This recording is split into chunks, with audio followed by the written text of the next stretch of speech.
Hello, my name is Alex Alonso, and I am a producer and film distributor here from Brazil. Today, I want to talk about a little bit using this awesome site that is Studio Binder to talk about camera angle shots and how some of these established angled camera shots work and how do I use them in my movies. So, I would like to talk about the eye level shot. So, if you're going to talk about like the established thing is that, as it says on Studio Binder, our first camera angle is the eye level shot, and this is when your subject is on an eye level. An eye level shot can result in a neutral perspective, not superior or inferior. This mimics how we see people in real life, or line contacting, or eye line contacting. So we have an example from Game of Thrones here, and when I use eye level contact in my films, a lot of times I have used this to break an expectation or to bring the character to speak directly to the camera and speak directly to the audience. Uh, with this breaking the fourth wall. I have used this in a lot of comedy films and in a lot of satire films, and I really like this because it gives intimacy, and at the same time it's a shot that breaks some of the perspective that we were expecting to see in that film. And we can go to a low angle shot. If we observe like this low angle shots, like where we see the person and we see the other character. So if I'm taking the camera and I'm looking for this person, and it's like this, and or I have a superiority like this. So it works on these two ways. So if I want to establish this character as someone that is powerful, or if someone that has control over that other subject, I'm going to go with this low angle shot when I'm like putting the camera through this subject that has the power. So he's on a maximum level there. He controls that narrative, he controls that subject, or he controls that scenario.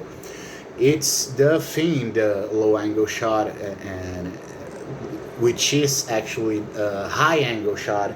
You're going to get this perspective on like you're looking down. It will cause inferiority to that subject. He will be on a he won't be in a place of power. He will be in a place of despair. He will be in a place of inferiority. So this high angle shot would be the opposite of the low angle shot, where you project power. With this high angle shot, you're trying to project inferiority into that subject. It is important to remember that sometimes you can, like we saw on Deadpool, using high angle shots for to create this double perspective on this. And we can go, and another shot that I really like is the knee level shot, which is very interesting if you're trying to establish like this person is creeping through that place. This person it has a mystery to them. It has this compound that will bring and that will build suspense into that subject. So it's a very interesting one, especially when you're going to start you're going to introduce this character, and we start here and we go on a crescendo until we get that person. Another angle that I really love is the Dutch angle, or the Dutch tilt shot. A lot of people were a little bit like a lot of people got caught off guard in one of the Thor movies, the one with Natalie Portman, that she was like this, that she was acting more in that film. It has a lot of Dutch angle shots, and This will create like this horizon line that it's tilted in this way. It can create a sense of disorientation and a destabilization of the mental state, and an increase of tension. Like you get that. You get that other character, and when you get the Dutch angle, the information, the suspense, the awareness of that there's something coming, it happens there. So it's very interesting. And I haven't used a lot of aerial shots, but I like them. I think they're really interesting, and I think when you can combine like these shots, like for example, there's a film that I've made that we start with the span that goes from the top of the building, and it rapidly decreases until we get on the street, and it pauses, and the character, which was played by myself at this time, he enters, he looks around, and when he goes, we have like this traveling and zoom in until he's going into there. So I have this perspective where this giant thing, and when he comes, he gets pulled into this, and he goes in the direction of that. So and this disorientation of him like looking into the place, and he tilting his head, like if he was emulating that child, like if he was on that mental state. And when he goes into the building,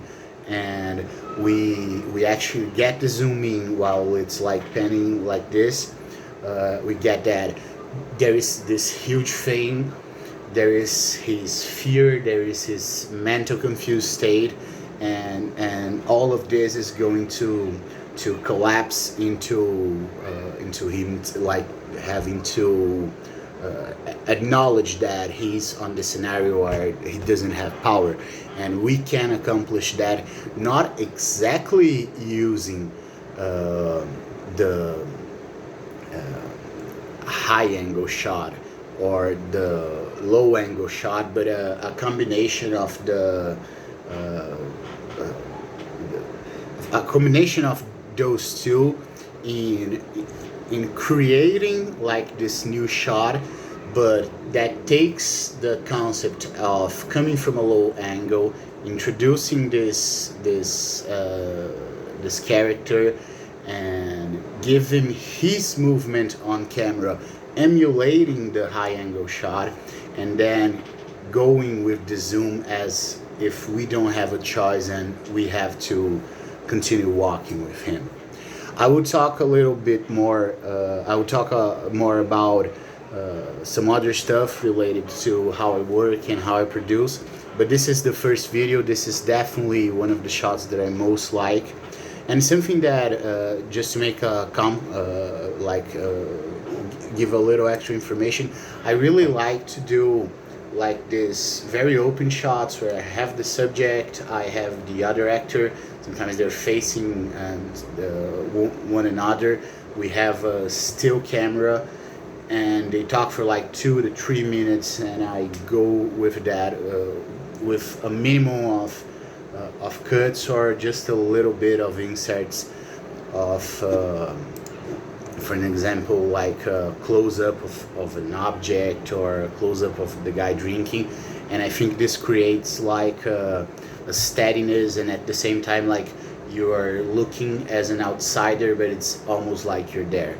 So I think this is definitely like my top shots. I hope you enjoyed this video, and I hope you can consider looking to our archive of films, helping us achieve even more distribution to these films. We're always looking for film festivals to showcase them and showcase the culture and the social impact they had when they were made, and two, these fundings are which make possible to produce even more films and tap into subjects and matters that we believe that in the cinema can and should be talking about. Thank you.